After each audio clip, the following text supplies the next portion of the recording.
Yes, I am going to rank all of the F1 games, including F1 2024, in today's video. And I just want to start off with saying I'm surprised that no one has done a ranking video of ranking all of the F1 games. Like, if you search up on YouTube, like, no one has done it before. So, I'll do it. Now, also, this was the first ever video I did on this channel. I ranked every F1 game, and that was before F1 24. So, this is going to be fun.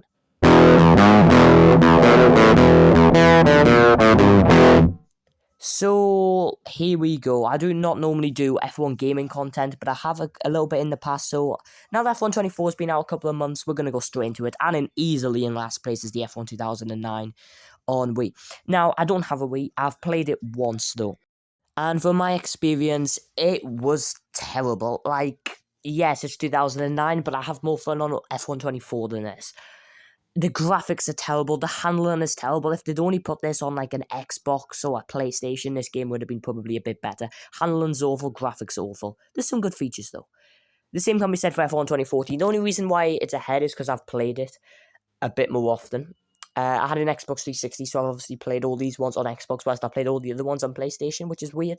This game took away classic cars. It made the handling awful. The engine noises are terrible. The car's ugly, but that's not really the game's fault. And everything just feels bland. F1 23 was one of the best F1 games of all time up until this point, and this game just basically downgrades everything. I still don't know how they managed to do that. Next up, F1 2015. This one's a bit of an underrated one. It's got the same pretty bad handling, and it feels as if they finally did something with the formula. They take away the bloody career mode. No career mode, which is so irritating. The pro season is awful, but the plus side is that they did put the 2014 season on. So since I've got a PlayStation 4 now, I can, PlayStation 5 should I say, but I can play the PlayStation 4 games on it. So at least I can still do the 2014 season, which is why I like this game for. At least they did that. Overall, the graphics are a bit better, but online modes is just terrible on this game, just like 2014. And that's basically the game. It's basically pretty much the same. Then we have F1 2010, and I know everyone's about to kill us, but you know, that's my opinion. It's fun, you know, it's fun, but the handling is so terrible, and I just never mastered this game, and you know, I just don't know why I'm so bad at this game for, and that's what takes my enjoyment out. It's not one you can just dive into it and do really well. I struggled a lot on it, but it's just so much fun. I mean, them classic menus, David Croft doing those interviews, and in fact, the entire like opening bit where you can pick, you know, quick race. It's so iconic and so good.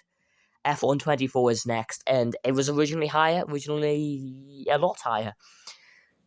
Over the months, this game is just it's not fun anymore, and I think that's what Codemasters and EA Sports have created a game where it's not fun.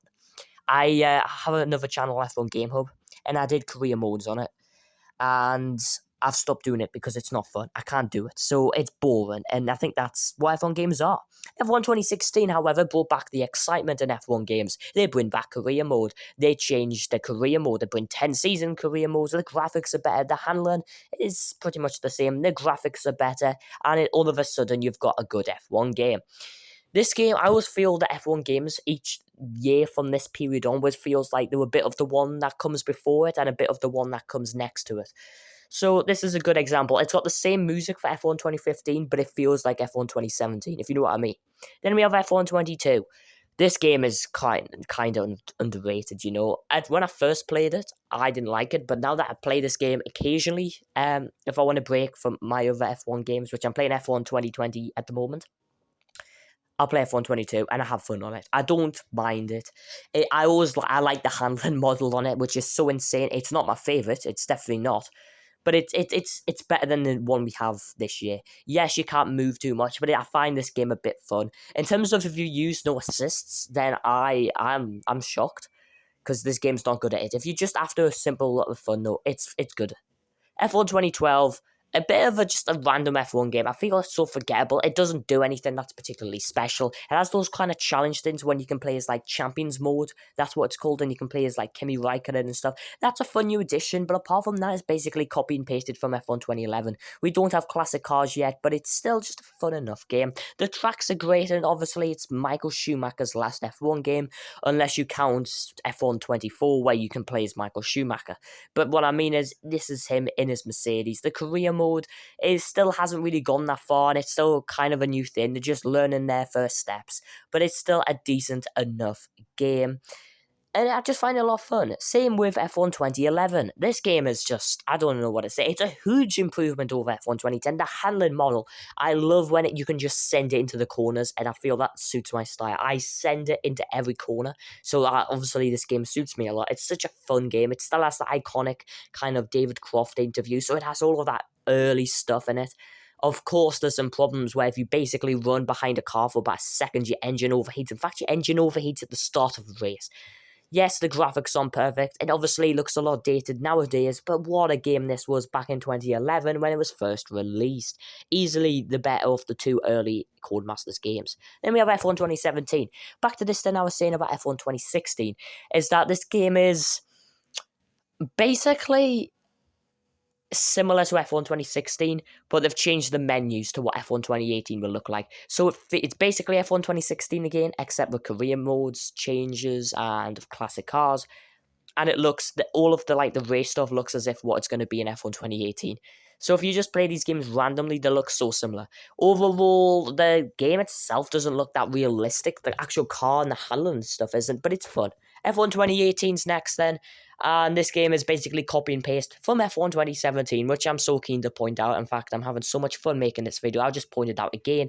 And it literally looks exactly the same as F1 2017, except you've got a halo, and except you've got those stupid interviews to do.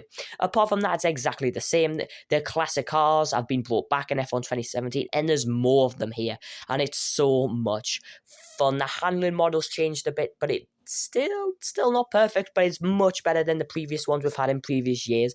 And obviously those irritating interviews after every race, I think, where it goes, "Hey, great day today. Let me have your take on it." And I find it so irritating, but it's still a great game. Easily the most overrated game of all time is F1 2021. People say it's the best one ever, which it really isn't. Overall, it's good, and it's Codemasters' kind of last full-on created game. You can tell EA Sports have changed things, and I reckon they were the ones behind changing the menus, because it looks so like an EA Sports thing to do. They take away classic cars, so it's just like F1 2014, but modern day version. The handling model is terrible, in my opinion. I don't know about you, but everything else is better than before, really. I mean, the graphics look better, the cars look better. Breaking Point is absolutely incredible and nearly makes up for having no classic cars. It's an amazing story mode, and I'm glad it came back in F1 23, which I think is easily the best EA Sports game they've full-on created since F1 2021. It's a great game, this one, and the handling is so much better than F1 22, but it's also a million miles better than what we have today. Of course, we've still got no classic cars, but we have the Las Vegas Strip Circuit. We have Qatar is back. The Qatar Grand Prix, of course, is back for Formula One in Losail. Great circus. Well, I don't know, is it? And obviously, you can win races when you're not called Max Verstappen. So I suppose it gets 0 out of 10 for realism mode. Well, of course, we get Breaking Point again, and it has that predictable conclusion to it still. But it feels so like Netflix's F1 Drive to Survive, which I suppose is good. Then we have F1 2019, and when I was searching up images to put on this video, I could not. I was looking for the Lance Stroll one, but then I found this Leclerc and Gasly one from France, which I just had to put on. Anyway, side note aside, this is my first F1 game I actually played properly, and it's just so good. Like, it's such a lovely one to try out because it has F2. In terms of career mode in it, I never really bothered with it that much.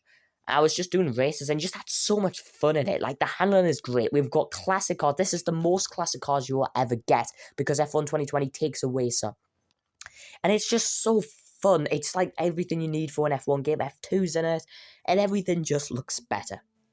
Then we have F1 2013, and this is an amazing F1 game. It's in second place, of course. Classic cars are brought in, but never so more have they been as good as they were in this game. You play as Alain Prost, you play as Michael Schumacher, you play in their cars, you play on the all-European Grand Prix circuit, you get to play at Brands Hatch, all on this game. The graphics take a huge step forward, the handling takes a huge step forward, and just look at this still of driving in the rain. Like, it's just so good. The tire deck's far realistic, and in the rain it looks so good. Though F1 2010 is probably still better in terms of graphics in the rain, and it was the best for 7 years as the best F1 game, maybe bar F1 2001 Studio Liverpool game, which is my honourable mention. For anyone who's played this game, let me know in the comment section. The Studio Liverpool F1 2001 version.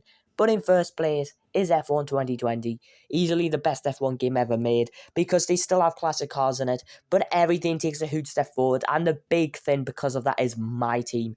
It's so good. Also, another reason why this game is so fondly remembered is because during COVID, this is literally what we had to play with, and it is so good.